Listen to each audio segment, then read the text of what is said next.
Hello, everyone, and welcome back to another stream edition of the Drop Back podcast live on Britballin. I'm your host, Joe, this week, and I'm joined down the line by the returning Sam Lewis. Nodding. Hey, Joe. Stan Wilson. Hello, Joe. How's it going? Pretty good. And Matthew Burns-Peak. How's it going, buddy? All good, boys. We've got a bit to cover this week, considering how dead the off season is. A lot of news piping around. First of which would be Julio Jones, who reported by Jeff Schultz of The Athletic, is rumored to be traded before the start of the 2021 season. So what I want to know from you guys is, do you actually see this happening? And potentially what teams could we actually see him going to? I personally think it's really weird considering you've just invested in another weapon for Matt Ryan to then go and trade perhaps the best weapon of all, Julio Jones, away. It just seems really weird, especially considering Calvin Ridley has proved that he can't cope as a number one receiver. I'm not a big fan of the move personally. I mean, it would make sense if they were trying to rebuild the roster, but they're clearly not. They look like they're trying to go like semi all in on Matt Ryan and their offense this year, so it doesn't really make sense. Yeah, I'd agree with what Stan's saying there. Right, the drafting number 4 tight end. You're right, surrounding Matt Ryan with weapons now. It's not really either a ready-made replacement for Julio or building the team up for the future. It's like, yeah, let's win now. Though maybe they're looking at the team like, we're not actually going to be able to win now. Let's see if we can get some future stuff for Julio Jones.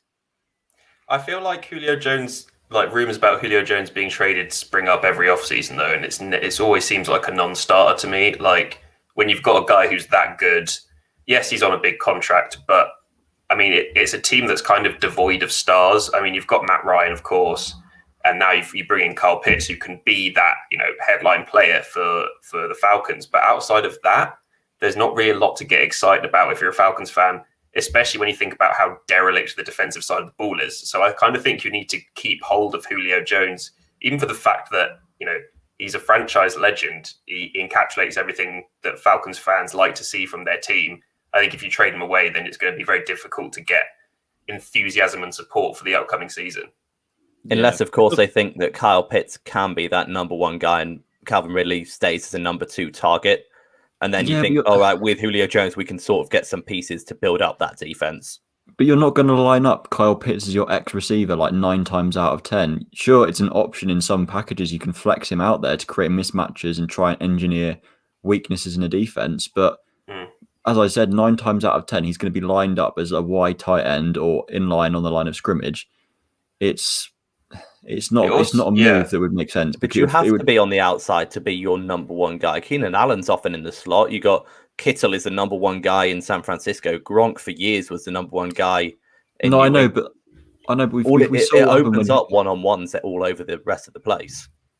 True, but then also you're making that massively less effective if you take Julio out of the equation as well. Because if you're going to play Kyle Pitts and use that matchup advantage without a Julio Jones to worry about on the outside, they can just bracket Kyle Pitts. You could put 2 men on him, like you can neutralize him in that way. You can't afford to do that when you've got Julio Jones on the outside as well. Exactly, yeah. It seems like a really, really just crazy move, like especially for Calvin Ridley as well, who didn't cope well in the past when Jones has been injured.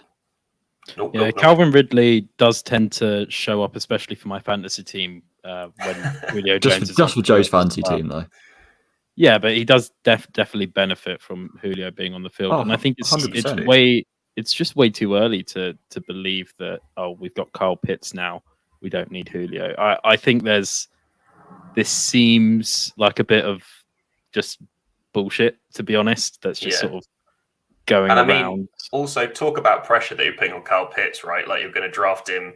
First of all, you're going to draft him higher than we've ever seen a tight end drafted, and then on top of that, you're going to get rid of the biggest offensive star that team has and be like, okay, Kyle Pitts is literally completely up to you in your rookie season in a position that's notoriously difficult to transition from college to the NFL in.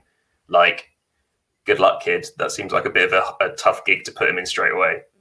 Do you reckon it's got anything to do with the fact that Julio has somewhat struggled to stay healthy over the last couple of seasons, like for a long period of time? So it's like, maybe we can still get something. Yeah, the reason they'd be open to trading is like, look, if we want to move on, this is probably the last chance we'll have to get a good package for him. Yeah, Maybe. no, that's true. That is very true. And exactly. If they're looking to get maybe multiple first-round picks or a first and a second, first and a third, they'd be looking obviously to replace him with someone else. Yeah. Plus, he just deserves to be on a good team. He does deserve to be on a good team. He does deserve it. We need to get that man a ring. As a big fan of Julio Jones, the player, I think it would be quite advantageous for Julio Jones to be traded to a team that's ready to contend. But if I'm honest, I think this is mostly just the Falcons sort of trying to gauge what sort of value Julio holds right now instead of necessarily actively trying to get rid of him. Yeah. How many teams do you reckon do this quite often with a lot of their veteran players, like shop them around? Yeah, this might. I feel like it happens quite a lot, to be honest. Yeah, it's a business as well. You got to remember. So it's not like the GMs have allegiances to the players the same way the coaches will. So yeah, they're just going to shop them around as assets essentially, and it makes sense to see what you can get, because if they get a good deal for him, then I would be completely for trading him. But if not, then it's not worth it. I know it sends a pretty big message to your team that you're not competing this year if you trade Julio. Oh, but look at that defense. There's no way they're competing this year. What do you think is a good deal for the Falcons then for Julio? First and second. Yeah, first and second. First and a second. First and second would be realistic. How old is he? 33? 31. Is he only 31? I don't think he's 33. I think he's younger than 33. 32. So 32, right in the middle. Right in the middle. Can you get a first and a second for a 32-year-old receiver? Yeah, because he's that might be that. Good. No, to be fair, that might be a bit of an overstatement. Get that much for him. Yeah. You might get a first. I think the only way it depends on the team. I think you definitely get a first for Julio Jones. Yeah. I think that being said, Slew, the only way I think they can get a first and a second if he's that old is if it was week 8 just before the deadline and there's a contending team in dire need of an X receiver and they're ready to put all their chips on the table, go win now mode. Like, I could see that happening, but I don't think it would happen in any other instance now. Yeah, like if Stephon Diggs goes down for the Bills in like week 7 and they need someone to jump into that role, then Julio Jones would be a sick situation for all parties involved, and would be a situation where the Falcons would get maximum value. But outside of that, I don't see him going in the off season. Fair play. Yeah. So they traded Mohamed Sanu a couple of years ago for just a second. You still think they get more than that for Julio?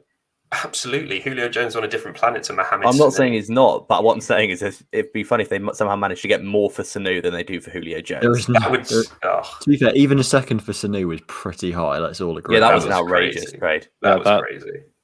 That's pretty good value. Yeah.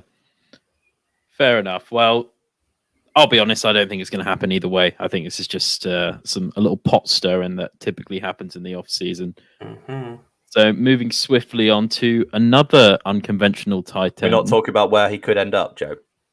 I mean, Falcons. He's ending up at the Falcons. It's not going to happen. Well, Sam did mention just before we started that Derrick Henry had retweeted Jeff Schultz's tweet. Yeah. And as we all know, Derrick Henry runs the Tennessee Titans. He does run for the Tennessee Titans. He does. Like, that is not a lie. I think those are ones have been heavily linked with. I mean, I wouldn't be surprised the Pats doing that. Like, if you're thinking of a team that's willing to give up the first round pick, the Pats don't really care about giving up first round picks for players. So, are you saying there's no chance that they don't send a first to bring Julio Jones to New England? Yeah, who needs N'Keal Harry when you got Julio Jones? Who needs N'Keal Harry full stop? Well, there is that argument. I'd be so sad if that happened. One way of looking at it. I'd be. Is that because you're a salty AFC East fan, though? Yes. There you go. If nothing Matt says about the Patriots is in any way objective. No, it never is. I mean, I wouldn't. I objectively dislike them massively. I guess. Never shied behind that. No, you really didn't. And you never Would you have. see the Patriots giving away a first though? Yeah, definitely. They gave away a second for Sanu. Yeah, that is true. Bill Belichick does not give a damn about draft capital. Or just drafting in I general. mean, He doesn't like it. He doesn't do it they well do either. tend to keep their first round picks. The man sits his dog there unless on the they've screen. won a for- Super Bowl and they can trade back. They gave up a first for Brandon Cooks. They'll give up a first for Julio Jones. 100%. Brandon Yeah, Cooks was like that is 24 at outrageous. the time. And then they traded him a year later. Yeah, A but 32-year-old Julio Jones for a year is much better than Brandon Cooks for a year. that's true. But I guess at the time you could have thought that with Brandon Cooks they could get him for multiple years. Maybe. I just think Belichick's got enough faith in himself that he knows he'll be able to find players in the later round to start. So He doesn't really, and though. he does. no, I know, finds but I them. think but based on how they treat their first round picks, like I he think doesn't really care about him. the Do you not think Patriots' ability. Belichick's a good drafter, Stan? The Patriots' ability to draft in late rounds is massively overstated because of their success. You think, oh, he doesn't draft in the first round well, but he must draft well in the later rounds because of all the success they've had. Like there was that thing shared around social media recently. The only Pro Bowler they've drafted in like many years is their punter. Good punter, though. Did Edelman never make the Pro Bowl? I'm saying in recent years that they drafted, like I think it's like the last 10 years or something. Fair enough. And Edelman No. doesn't deserve a Pro Bowl. No, he doesn't. What? Postseason Pro Bowl, yeah, sure, but It depends. he's criminally Also, the Pro Bowls are overrated. complete. Criminally. I agree with that. Yeah, but that's just because we can't trust anything you say about the Patriots, Matt. To be honest, That's Hey, not fair. I'm saying- you're so. exempt. You're exempt from Ignore Patriots. Matt's opinion. Matt does not speak for me here. Julian Edelman is incredibly overrated. Wow. What do you mean, wow? I don't think The he's dude an only elite turns I think it depends on receiver. how high you rate him, doesn't it? He only turns up for the last few People games. will this talk about season. him being a Hall of Famer. Oh yeah, he's That- not a that Hall was of a Famer. joke. That's That what I was mean. a That's what I mean about him straight-up joke. being criminally overrated. Yeah, it's surprising he didn't make a Pro Bowl though, considering that is effectively just a popularity contest anyway. Because everyone hates the Patriots apart from the Patriots fans. Any other teams outside of the Patriots that you could see? It's about affordability. He's on about what, 15 Yeah. mil this year. So there's only about Well-paid 10 forward. teams that have that cap room. Mm. 49ers don't have any ammunition to give up because they traded it all to go get Trey Lance. I think the Be Colts dope would if be a he- shout. The Colts, It'd be I was dope gonna if he say, went is to a the shout. Eagles. Julio Why- Jones and would Devontae he- Smith. I mean, yeah, I would like that, but I don't think we've got the cap room either. We've only got Colt- about 5 mil. Yeah, Colts and Colts, Chargers they- would be my guess. The Colts, they have a pretty. I mean, they don't have the guy like Julio Jones anymore in that locker room, but they've got a pretty stacked receiver room in general. Yeah, Pittman's their ex, but I guess they could move him across to Zed. Yeah, maybe. Yeah, you don't look at that team and saying, "Oh, we're just about there, so we don't need Julio Jones." The Yeah, Chargers, you on the can- other hand, no with one Keenan can Allen say. and Mike Williams, who are both really good. I think they've got other needs Yeah. other than receiver. Yeah. Yeah, I know, but no one can say, "Oh, we don't want Julio Jones. We're all right. We're good." because Falcons, he's one of the- apparently. Yeah, but that's because they're rebuilding or whatever they're doing. It's a different kettle of fish. I'd take Julio for a high second. Oh, that's good of you, Joe. Fucking hell. Why Why not? don't you Throw do it it? out You there. pull the trigger, Joe. Do it. Unfortunately, we have much smarter GMs in Baltimore. So, all That's right, true. if we're all done there, Yeah. I will move swiftly on to the Giants, who signed another unconventional tight end in Kelvin course. Benjamin, the 6'4", 245-pound playing weight when he was a wide receiver. So people have said he's the size of a tight end before, but this did spark Is he some. tall enough? He's never played with the physicality of a tight end.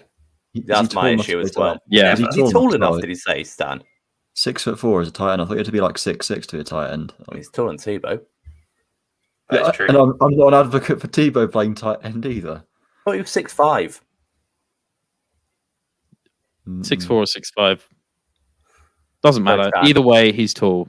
He's tall. Yeah. Yeah. I don't think you can be like. you have to He's be this tall size enough to be play tight end. tight end. Yeah, There are tight ends that exactly. are 6'3" anyways. It's not the end Yeah. of the world. But the main issue with Kelvin Benjamin is one of his biggest red flags was that he's tall and big, but doesn't play physically in the run game. He doesn't play physically. He doesn't use his body in an effective way as a receiving threat to box people out, particularly. I don't know. I think that's harsh saying he doesn't use his body to catch. I completely agree with you as a runner, but I think he's got a really good catch point and is able to because he doesn't have any separation, so he has to be able to box people out to catch. Yeah, and also you've got Evan Ingram in that tight end room with the Giants. It's not like, and you've got Rudolph as a blocking guy. I don't see where he fits in on the roster. You've got Rudolph now because they've got enough weapons at receiver that he's sort of not really worth bringing in just as a receiving threat. Because you're right, Ingram is that guy. He might get cut, to be honest. You've got to look at it, the fact that he's getting signed as a tight end, a position he's never played before. His market clearly isn't that strong, so it's likely that he might get cut. That's what my prediction would be. He doesn't make the roster. Yeah, and we always say how hard it is for tight ends to adapt to the league anyway, let alone people that have never played tight end in their life. How is he going to learn how to do both jobs effectively? I just don't really see it. No, neither. That's a really valid point. It's good point. And that's why I would say, have an experiment with him, see if you like him at tight end, but I don't see how he fits in. I'd be shocked if it worked out. I'd be shocked if he's on the roster week 1. So would I. He also hasn't played on an NFL field since 2018. Wow. Yeah, exactly.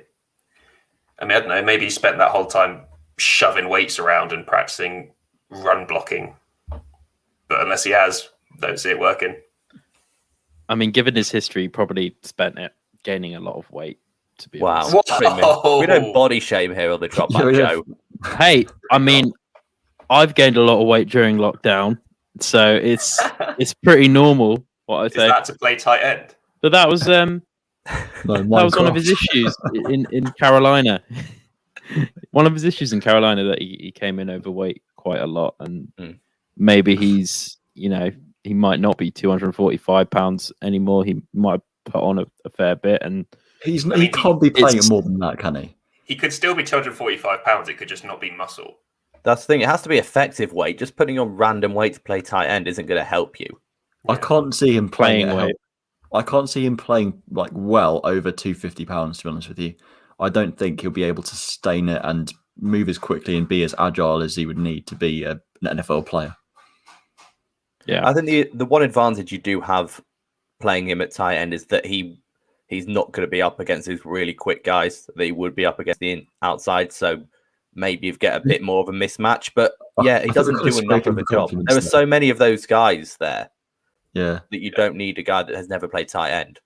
Yeah, I think you're kind of scraping for compliments when you're saying, "Oh, he's a failed wide receiver." So we'll stick him at tight end. At least he'll be quicker than the guys at linebacker. It does seem to be a little bit of a piss take. All these ex-football players going back. It's like, you know what? I'll give tight end a try. That seems easy. Yeah, it's a bit disrespectful. I'm sure George Kittle and Travis Kelce would have something to say about it. I don't think they give a shit. I think they're secure enough in their abilities. But do you think in terms of degrading the position and sort of just lessening the value of a tight end? I know. Well, haven't we been degrading it for years anyway by saying anyone that's a good tight end, he's more than a tight end, he's a weapon. That is true. Yeah. That is very true. That phrase gets used a lot. Or you liken them to a wide receiver, and that's a compliment rather than saying they're a good tight end. He's got great hands for a tight end. Well, I put the second bit. Just let him have good hands. Yeah, it's like being a forward in rugby. Oh, you're really quick for a forward. No rugby talk, Stan. Yeah, it's a football podcast. Rugby doesn't exist. You never know. He might have just been signed as a tight end to fill the roster spot. That's what I mean. We don't know how he's going to use him. If you're going to give it to a Make-A-Wish kid, right? If there's no risk, and we know he can catch. So what's the harm? The Giants are going to experiment, and if he's not physical enough to play the position, then he's likely going to be cut. I do honestly think when we're comparing this to Tim Tebow is probably going to make the roster just because of his relationship. You think Tim Tebow's making the roster? Whoa. Oh, yeah. Not out of merit, though. I agree with you, Joe. I think he'll make it, but not out of merit. It'll be because he's Tim Tebow and he likes Urban Meyer and Urban Meyer likes him. Good guy to have in the locker room. Is it worth it just for that one trick play where he throws a pass? What, to the other fucking team? Yeah. The thing is, as well, can you imagine Tim Tebow playing special teams? No. We saw it at the Jets.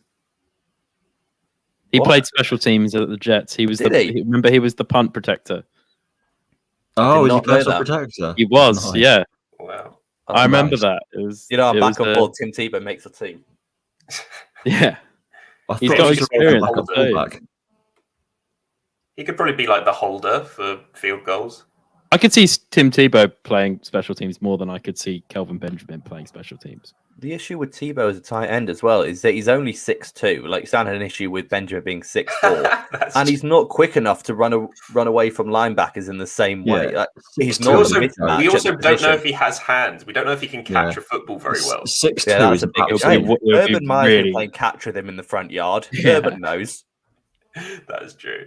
That's brilliant. So yeah, but 6'2" for a tight end is an absolute joke. Considering like some of the linebackers will be like the same height as you.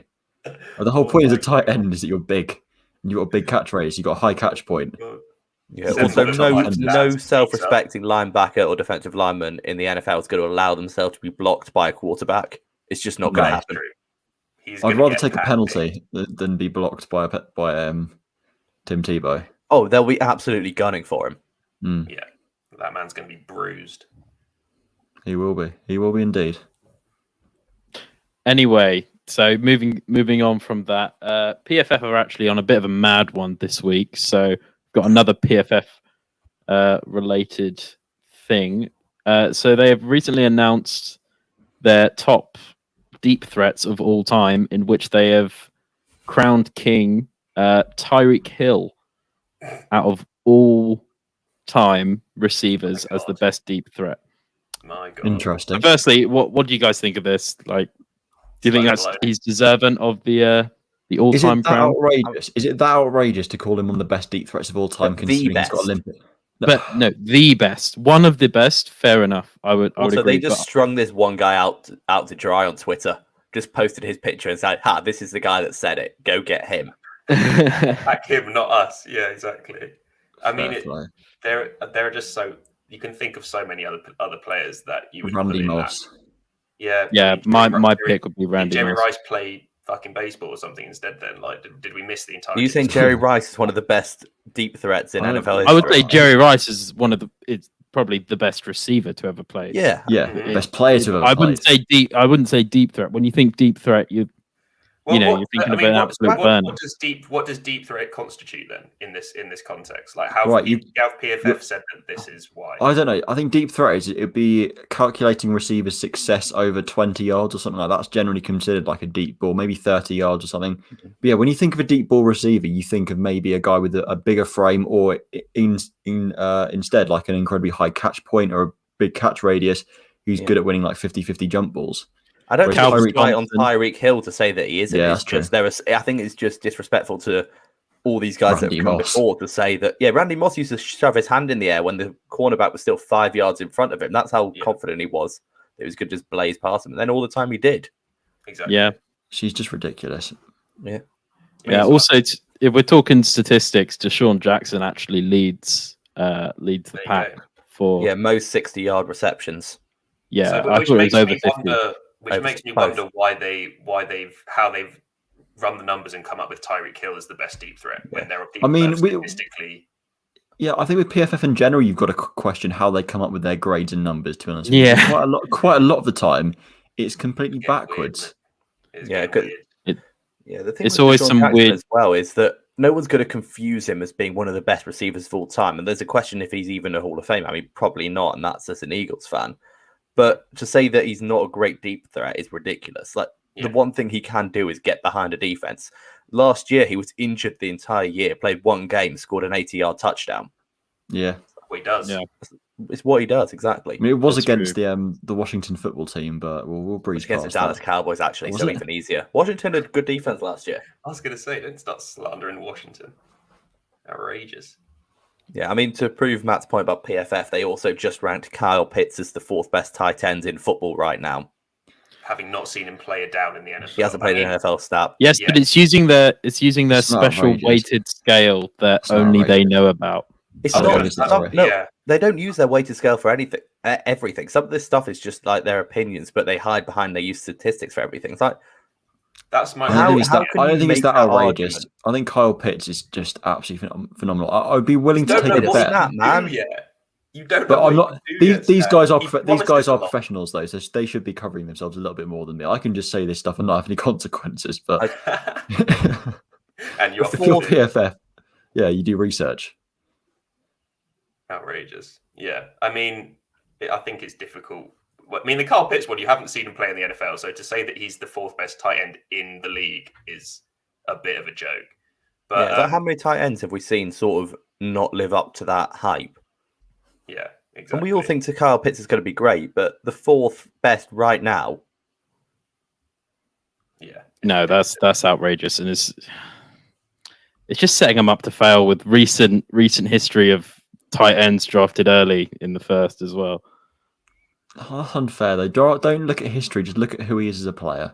I think. But we don't. But the point is, we don't know who we know who he is. Yeah, exactly. We don't know. We don't know who he is as an NFL player. Okay, fair play. We'll come back in a year's time or so, just after the season. Hey, I hope I'm wrong. Kyle Pitts looks like a sick player. Yeah, they may well be right. Great. Yeah. You can't start calling that now. Is the point? Well, they can though, because they've got a load of clicks, a load of likes, a load of comments off it. So who's laughing now? That's right. PFF. That's my worry with PFF is that it is starting to become clickbait. It is starting to feel a little bit clickbait with some of the stuff they've released in the last sort of 2-3 years. It's not even to move towards that like clickbait. Yeah, like the grades and analysis stuff. That I think that's quite cool. Like I don't agree with the way they calculate it, but it's their pundits. They're the ones who come out with this just clickbaity, Colin Cowherd, Stephen A. Smith-esque stuff.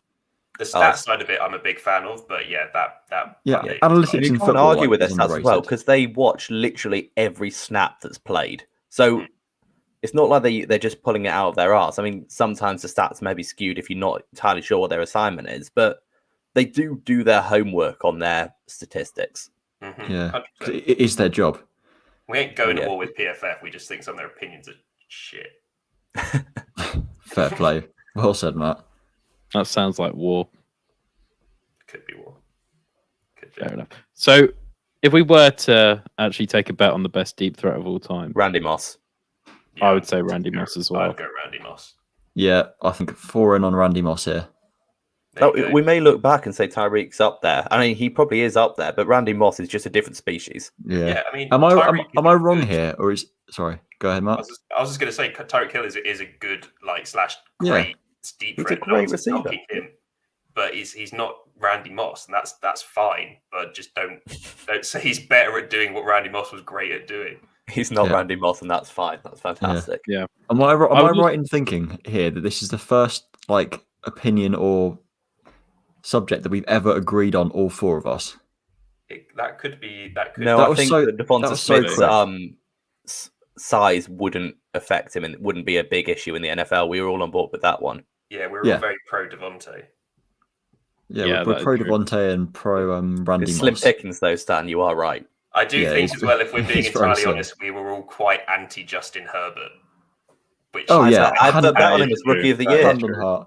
Yes, after slagging him off, I've listened to your takes. Then we all watch the tape. Watch the bet slip, mate. Watch the bet slip. That's what matters. Put your money where your opinion is.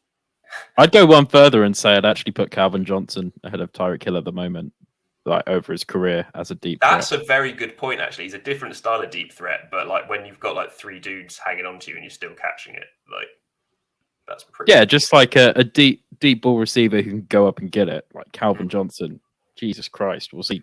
I just think in general, with a lot of sports media, they suffer insane recency bias, and this is just an example of that. That's very true. Yeah.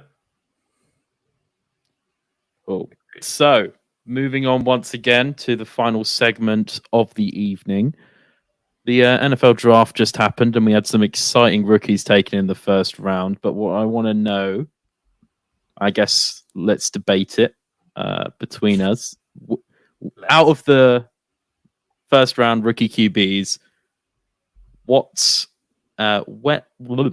week will each rookie QB actually start? So are we just going to go through them one at a time? So we'll go from Trevor Lawrence first because he was obviously the number 1 overall pick. Well, he's going to start week 1. Yeah. Yep. Obviously. Are we all in agreement there? Because I don't know who else is it going to be. Gardner Minshew, CJ Beathard, or Jake. You never know. What if Gardner Minshew balls out? Yeah. I mean, as a general rule as well, don't smash the tash, Slew. I mean, Gardner Minshew's a good quarterback, but I don't think you're taking Trevor Lawrence 1 overall and not playing in week 1. Does Joe listen to that rule as well? Yeah. Don't smash the tash. Don't smash the tash. Never have. Never will. Never has. Right, Zach Wilson then. I mean, Yeah. Is that That is Trevor Lawrence another time? week. That is Oh, sorry. so Yeah, easy. Did you want to We're talk more all in about agreement Trevor about. Plus, he gets to play the Houston Texans week 1 as well. So it's not Easy. even like it's a tough. Lock it in. So Easy. yeah, That's such an easy decision. Yeah. Zach Wilson's week 1 as well, right? Yeah. Well, you don't trust James Morgan or Mike White. Are those who are behind him? Jesus Those are who are Christ. behind him. Yeah. Jesus Christ. Imagine James if he, imagine Morgan. if he They drafted loses him at the last year, training didn't they? camp spot. Yeah, Yeah, I they think did. so. Imagine if he loses out in training camp to one of them, though. He How won't funny though, that'd Matt. No, he won't. I know he Even, won't. even Matt- if it's Matt, stop. relatively close right now, there's no way that they Yeah, ever still play be one good. of those two in an actual NFL game that Zach Wilson isn't injured for. Yeah, and I mean, Zach Wilson is also promises to be a very good quarterback. So it would be, Even if he is very, very cringy in all of his media interviews and anything he to is do so with that. cringy. It's yeah. not as bad as his mum. I haven't seen his What? mum and I don't want to. Can I just say on this as well, while we're on topic of Zach Wilson, he said that his Madden rating, his rookie Madden rating, should be at least a 90. Oh, I He saw doesn't this. Yeah, play Madden. he No, every live. every rookie says that. They do that Every- every The only single one year. that didn't was Justin Fields. Justin Yeah, Fields was the my only one boy. with his feet on the ground who was like, I'll probably be like a 78 because I'm a rookie. Everyone else was like, yeah, I should be like Yeah, 'cause 85. Zach 90. Wilson studies film and practices instead of playing Madden. Oh, shut up. Lame. So lame.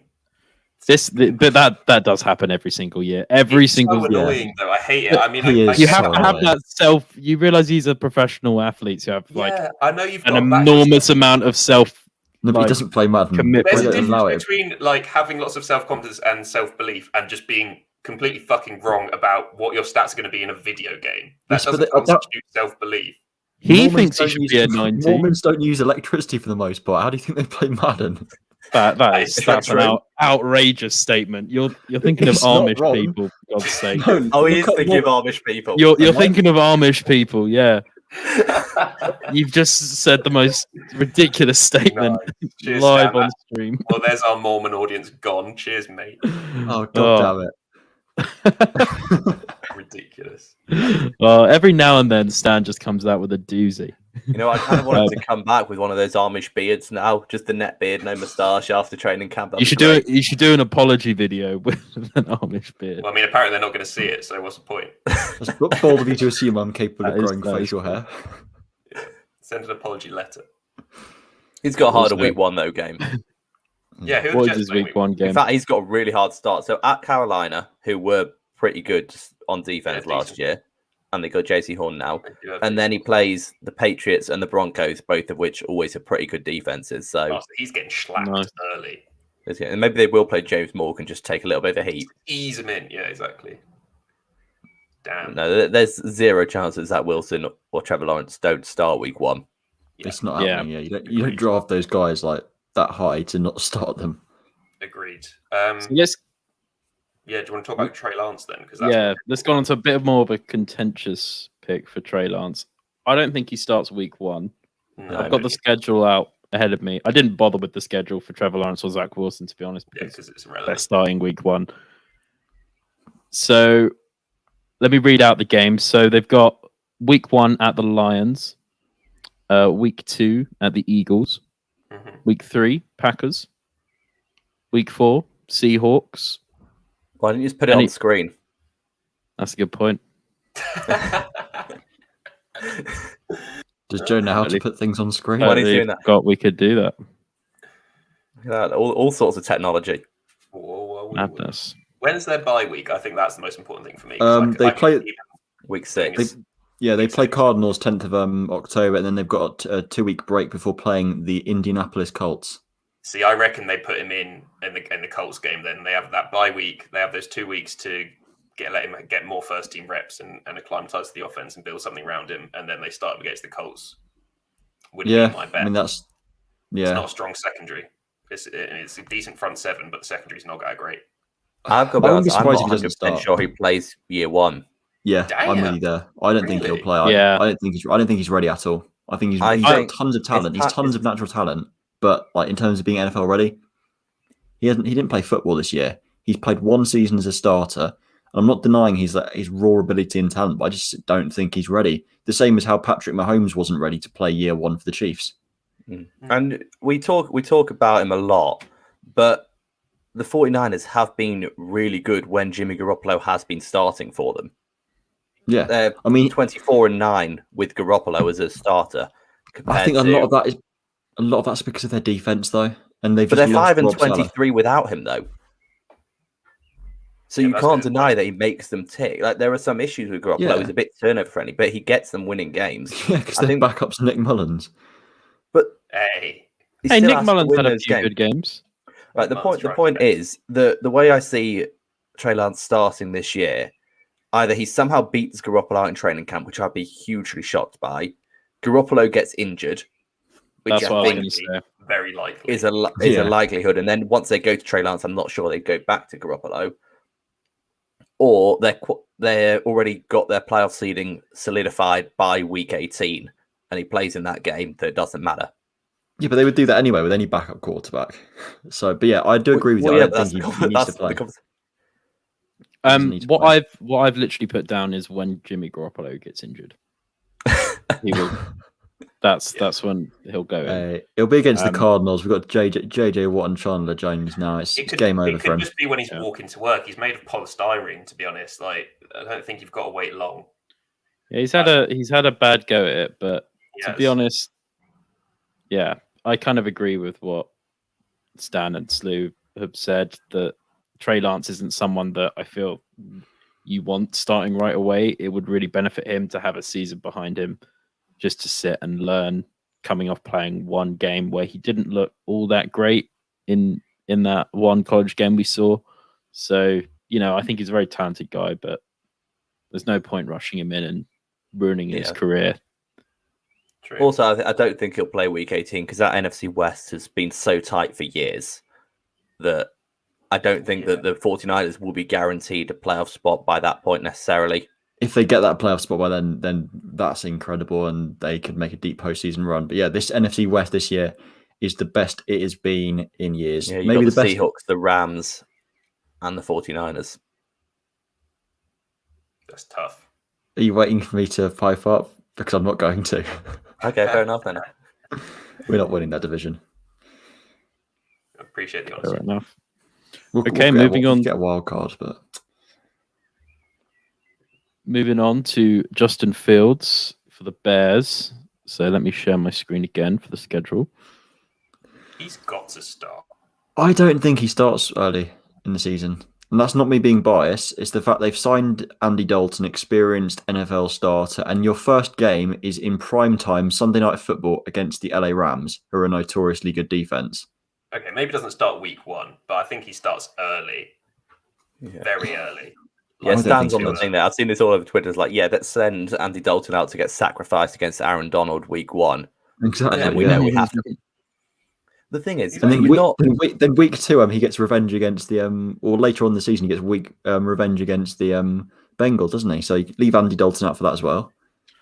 So when we're playing against the Browns, who you've already said have a really good defense this year. No, I'm saying leave him out for the Bengals. Wow, are we just going to play Dalton against anyone with an above-average defense? And against the Lions, who may literally have a lion on the field. Oh yeah, this was hilarious. I love Dan Campbell. Have you heard about Dan this? Campbell wants a pet lion. Of course he does. Yeah, I absolutely love this man. He's brilliant. Like, I disagree with it from an animal rights standpoint, but the idea of him having a lion on the field is absolutely fantastic. Hey, he said he'd feed it. Did you say he also wants to put a stuffed sheep outside the front of the training facility and have his players ignore it because lions don't concern themselves with the view of the sheep? Wow. Okay, he's really going all in on this whole lion thing, isn't he? I actually love this man. Interesting if he ends up coaching the 49ers. Like, what's his angle there? It's a tougher sell. I don't think he'd have gone for the job. Yeah. Mascot not good, not relatable enough. Yeah, just loose the Rams twice every year to prove that you don't concern yourself with them. Yeah. No, I think Andy Dalton's a starter. It depends on how well they do, because Matt Nagy and Ryan Pace are going to be feeling the pressure if they start off slowly. We saw last year they're happy to flip between quarterbacks to try and get some wins. And they changed to Foles when they were 3-1, didn't they? Because they saw that Trubisky wasn't doing it. So basically, as soon as Dalton starts to struggle and the offense isn't looking great, that they'll put Fields in. I So think it benefits Pace and Nagy as well by putting Fields in, because then they can play the whole rookie QB. That's why we're not winning card, and be like, oh, it's a development year for Justin Fields. Give us another Right. shot. Yeah, I guess so. Or the owner will take the standpoint of, oh, you failed here. You drafted a bad QB. Get out of my building. Yeah, I don't think think after he 1 starts- year seems tough. It is a bit tough, yeah, but it's a cruel world out there, Slee. Ask Josh Rosen. Yeah. I don't think he starts week 1 against the Rams, but I could easily see him coming week 2 against the Bengals. Yeah. To be honest, I don't know. I think if you're confident enough to play in week 2, you just start in week 1. Yeah, exactly. There's no point saying, oh, we're going to keep you out against the Rams, because then it sets a precedent for the rest of the season, doesn't it? Oh, we're facing a tough opponent. Let us put Andy Dalton in there instead. Like, he may even win the job in training camp. What, Andy Dalton? Yeah, maybe. No, Fields. I don't think Fields should start early on at all. Yeah, but if you look at it through Matt Nagy's perspective, you know you're not going to win games with Andy Dalton. You might as well give Justin Fields a shot as well. Maybe he tears it up, and gives them a chance. We'll see. That's the thing is, though, it depends on how much you believe in your defense, because that defense has been good enough that you just need stable quarterback play, and Andy Dalton might actually offer you that. That's true. Yeah, you got to remember now they cut Kyle Fuller, so they can be quite worse off, I think. I did forget about that. Yeah, I know he's just a corner, but he's a very, very good corner in that system. I mean, he's just a corner. They're people too. God damn it. All right, Matt. I was saying I know he's just a corner, but he did play a very vital role. There was a but in that sentence, so don't worry. I'm not degrading. I don't like that there was a but in that sentence. Outrageous. All right. Strange man. So Mac Jones, gentlemen. Either week 1 or year 2. Yes, it's that or that, isn't it, really? I can't see Belichick as the type of guy that's going to, right, Cam won the job in training camp. He's not going to panic and be like, oh, we need to get the rookie in now because Cam's had a couple of bad games if he wins the job legitimately. No one's got the nerve to fire Bill Belichick. You just simply don't do it. Like he would never be in the hot seat. He could have 2 consecutive 0-16 seasons and he wouldn't get fired. Oh, I don't know about that. One simply does not fire Bill Belichick. I think you got hot in the second season at 0-8 and start to take a look around. But yeah, I see what your point is. Like, Bill Belichick's not under any pressure to choose one way or another between the QBs. So I think it will be Cam. I think he's the type of guy as well that's going to run a legitimately fair QB competition, which you often don't really see. You hear, oh, it's a QB competition, then there's a bit of politics, it seems, behind it. Belichick's not going to care about upsetting people. Nope. Exactly, yeah, he doesn't care. That's me every year. So what do you think is more likely? Do you think it's more likely Cam wins that QB competition? Or Mac Jones? I'd say Cam. I don't know. Because the whole thing about Matt Jones is that he's just this pro-ready guy. Yeah. So how much is he going to improve for year 2? I think it's depending on if he can learn that Patriots offense quickly enough, and then Belichick will be like, "Yeah, we know you've got the fundamentals down." Yeah, it's who can learn the offense quickest, really. Because if they're both equally level in terms of their knowledge of the playbook, then Mac Jones starts 100%. Did you watch Cam Newton throw the football last season? It's really ugly. He relies on his ability to run way too much, and which is a bad thing when it's because you can't pass. I wonder how is that playbook going to look when you've got two completely different quarterbacks you've got a game plan for? That's exactly what I was thinking. They don't. When you say learning the playbook, the playbooks are going to be completely different if Cam or Mac. McDaniels can do that though. He'll be completely competent. But you can't run 2 playbooks because the whole team has to learn them. You can't just have the 2 QBs. This is the Patriots. This is the Patriots we're talking about. If any team was going to have 2 playbooks, it would be the Patriots. Yeah, but I don't know. That seems so much more effort than necessary. I was joking. I don't know. To be fair, Cam, a lot of his success with Carolina, you have the running stuff built in as well, but the passing stuff was always quite point guarded, spread it out, fire it around because you've got one-on-ones all over the pitch. So maybe the passing playbook would be quite similar between the two. It's just you've got a little bit more running stuff you're able to do with Cam. Yeah. I just think it makes it very one-dimensional with Mac Jones in that respect. Then, if you're going to keep that same playbook, No, I don't know, it's but it's not no really more one-dimensional. one-dimensional than it is with any other pocket passer. Yeah, exactly. You can't criticize. I would take Mac Jones in a heartbeat over Cam Newton at the moment in this stage of his career because Cam Newton's shoulder is too much of an issue to ignore at this point in his career. Like, it is horrific the amount of damage that it's done to his throwing motion and his passing mechanics. He needs And to it's such he a needs to shame. retire. It is a massive shame, and I'm not saying this because I don't like Cam Newton. I think he's a great guy and has had a great career, but it does come to a point where you just got to hang up the cleats. yeah, I want it to be Cam Newton. I want him to have a bounce back year. I do to an extent. But you just want him to have a bounce back year, just not in New England. Yeah, he can have a bounce back year wherever he wants He's so outside of biased. New England. He's so biased it hurts. You have someone win your division for like 10 years straight and see how you feel about them. Fair play. Yeah, I think Mac Jones probably wins the starting position, to be honest, as well. Yeah, me too. Do you? Same reason as Stan. Mhm. Yeah, I really don't like what I saw out of Cam last season. It's sad to see, but It is. that is life. You know, we all get old and eventually can't think they throw would a have football as well anymore. Do you think they would have re-signed Cam had they known that Matt Jones, they had a legitimate chance of landing Matt Jones? I Yeah, think because he's Jared's go. still in his bin juice.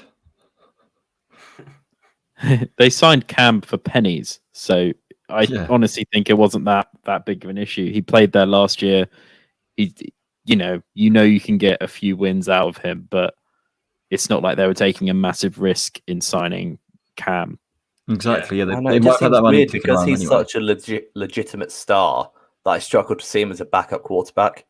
Yeah, but he's probably retired. Let's be real. He's getting paid less than a lot of backup QBs. You've got to think like he's getting paid. I think what was it, $6 million? Yeah, but is he taking that less money because he thinks he's got an opportunity to start? Like, how much is money a factor there? Into it, Yeah. I personally think if he gets benched and he's not the starter, he retires and calls it a day right there. Probably. That's sad. Then who's the backup? It is Is sad. Brian Hoyer still walking around? No, Jared Stidham. Yeah, no, they Oh, re-signed yeah. Brian Hoyer for another year contract. Brian Hoyer. It's inevitable. Brian Hoyer will always sign 1 year contracts with the Patriots after the draft. Yeah, that's every true. year. And I'm glad for him as well. Brian That's Hoyer's the a best national job. treasure. The best job Can is we- just like third string QB, where you just have to learn a playbook and do nothing. Yeah.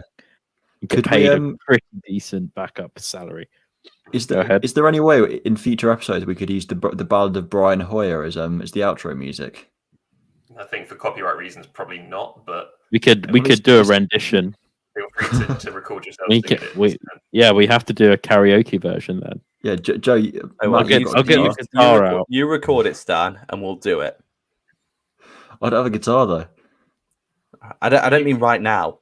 You can play the karaoke We're version. not going to end on that right Fine. now of you playing it. Joe, if you go anywhere to get your guitar, that's not okay. No, don't do it. I'm waiting for Matt to get his saxophone out or whatever it was.